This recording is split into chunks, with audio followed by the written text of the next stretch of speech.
Siang, Bu. Bagaimana kabarnya hari ini? Baik, Bu. Oke. Sebelum mulai kegiatan pembelajaran hari ini, alangkah baiknya kita melafazkan al-basmalah. Bismillahirrahmanirrahim. Di sini siapa yang tidak hadir? Ini, Bu. Oke. Nah, hari ini kita akan mempelajari materi baru, materi yang sangat menarik. Sebelumnya Ibu ingin bertanya, kalian pernah tidak menonton sebuah kartun hewan yang bisa berbicara atau bertingkah seperti layaknya manusia? Pernah, Bu. Nah, itu disebut apa? Fabel. Ya, benar. Jadi itu disebut dengan cerita fabel. Sebelum memasuki pembahasan, adapun tujuan dari pembelajaran ini yaitu peserta didik mampu mendefinisikan pengertian cerita fabel secara tepat berdasarkan ciri-cirinya. Yang kedua, peserta didik dapat mampu menganalisis struktur cerita fabel berdasarkan orientasi, komplikasi, resolusi, dan koda dari teks yang dibaca dengan akurat. Nah, selanjutnya ada pengertian cerita fabel. Cerita fabel ialah salah satu jenis dongeng atau cerita fiksi yang menokohkan binatang yang berperan dan berperilaku layaknya manusia. Adapun ciri khas dari cerita fabel ini yaitu tokohnya hewan. Karakter utamanya yaitu berupa binatang, berperilaku seperti manusia. Hewannya yaitu bisa berbicara, berpikir, dan memiliki watak baik atau buruk layaknya manusia. Latar ceritanya ini biasanya cerita bertempat di hutan, di sungai, atau alam terbuka. Dan yang pastinya cerita fabel ini yaitu memiliki pesan moral, selalu mengandung amanat atau nasihat bijak di akhir cerita. Nah, dari penjelasan pengertian tadi, apakah bisa dipahami anak-anak? Bisa, Bu. Ya, selanjutnya yaitu struktur cerita fabel. Struktur di sini terbagi menjadi 4. Yang pertama ada orientasi, komplikasi, resolusi, dan moda. Yang pertama itu ialah orientasi. Orientasi ini ialah berisi pengenalan, di mana mengenalkan awalnya tokohnya siapa, latarnya di mana, misalnya latarnya di hutan, di sungai, dan lain sebagainya. Yang kedua ada komplikasi. Komplikasi ini ialah bagian ketika munculnya masalah atau konflik antara tokoh hingga mencapai puncaknya. Yang ketiga ada resolusi, yaitu bagian yang berisi pemecahan masalah. Nah, masalah yang dihadapi tokoh tadi terpecahkan di akhir ini. Dan yang terakhir ada koda. Koda itu ialah bagian akhir cerita. Di sini menyampaikan amanat dari sebuah cerita yang dikisahkan. Nah, di sini apakah ada yang ingin ditanyakan dari penjelasan tentang struktur fabel tadi? Ya, Bu. Baik, selanjutnya Ibu ada contoh cerita fabel kucing sombong dan burung pipit. Di sebuah taman, seekor kucing Anggora bernama Miko selalu memamerkan bulunya yang putih dan lebat. Lihatlah aku, pamer Miko kepada hewan-hewan lain. Aku makan makanan mahal dan tidur di kasur empuk, tidak seperti kalian. Nah, bagian struktur orientasinya itu terdapat pada seekor kucing Anggora, yaitu memperkenalkan nama tokoh. Tokohnya yaitu seekor kucing dan latarnya yaitu di sebuah taman. Contoh kedua, ini contoh komplikasi. Mendengar itu, seekor burung pipit kecil hanya diam dan tetap asik mematuk biji-bijian di tanah. Miko yang merasa diabaikan menjadi kesal. Ia melompat maju, berniat menerkam si pipit untuk menunjukkan kekuatannya. Namun, gerakan Miko justru membuatnya terpeleset dan tercebur ke dalam kolam ikan yang berumput.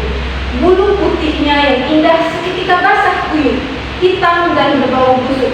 Miko mengeong panik karena tidak bisa berenang. Nah, bagian komplikasinya yaitu si Miko ini diabaikan oleh seorang burung pipit, seekor burung pipit.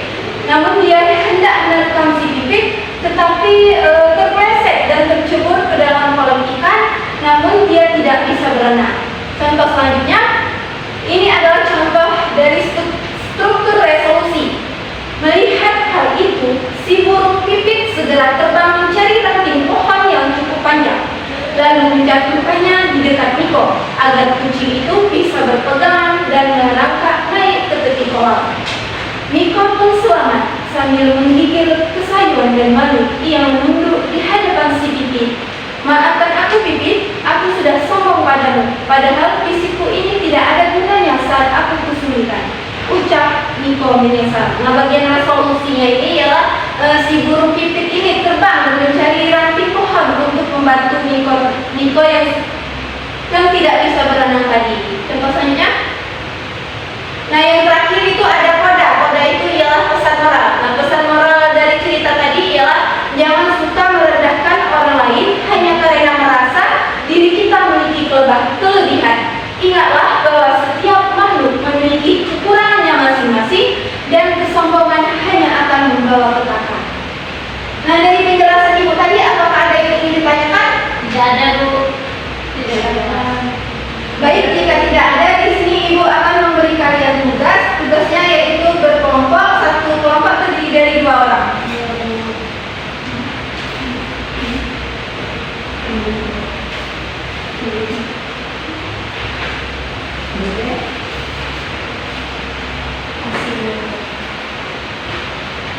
Di sini tugasnya yaitu baca teks cerpen fabel ini dengan teman sekelompokmu, lalu tentukanlah bagian strukturnya: orientasi, komunikasi, resolusi, dan koda. Ibu beri waktu 10 menit untuk menjawab soalnya.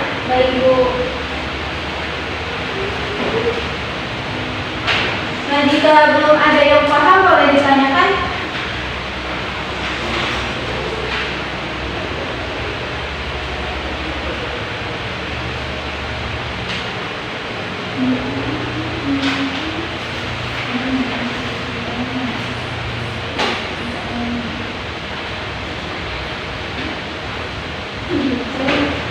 Iya, Messi.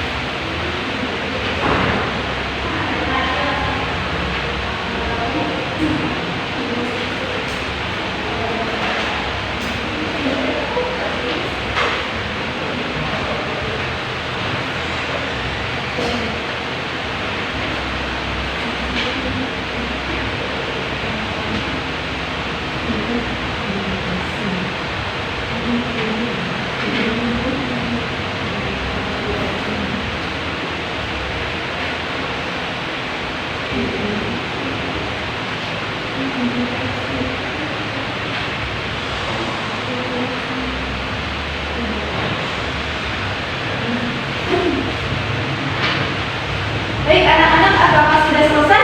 Sudah, Bu. Nah, jika sudah selesai, Ibu minta kalian presentasikan di depan kelas. Perwakilan saja ya. Siapa yang mau?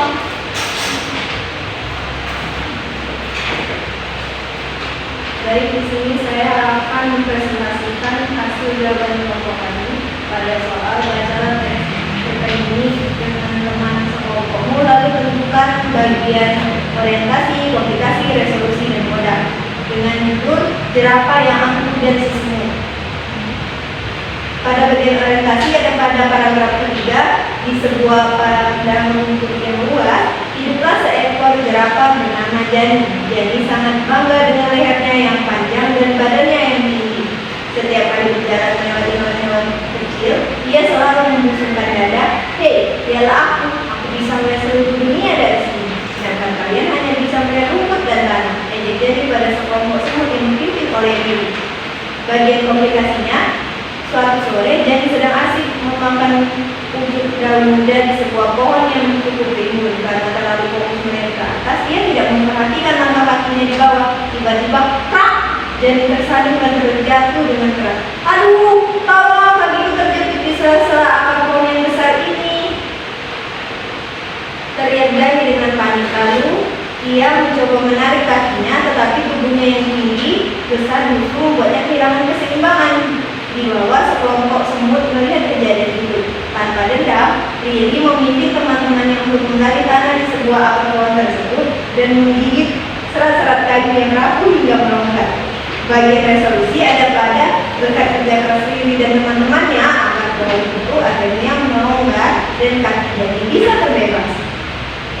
Bagian moda dari cerita ini kita belajar bahwa kelebihan fisik bukanlah alasan untuk merendahkan orang lain. Kita tidak pernah tahu kapan kita akan membutuhkan bantuan orang lain, bahkan dari mereka yang kita anggap kecil dan lemah sekalipun. Sekian dari kami. Wassalamualaikum warahmatullahi wabarakatuh. Nah, dari jawaban teman kalian, apakah ada yang sama persis? Sama. Nah, jika sama berarti jawabannya sudah benar ya? Beri tepuk tangan untuk kita semua. Baik, dikumpulkan kembali ke kertas tadi.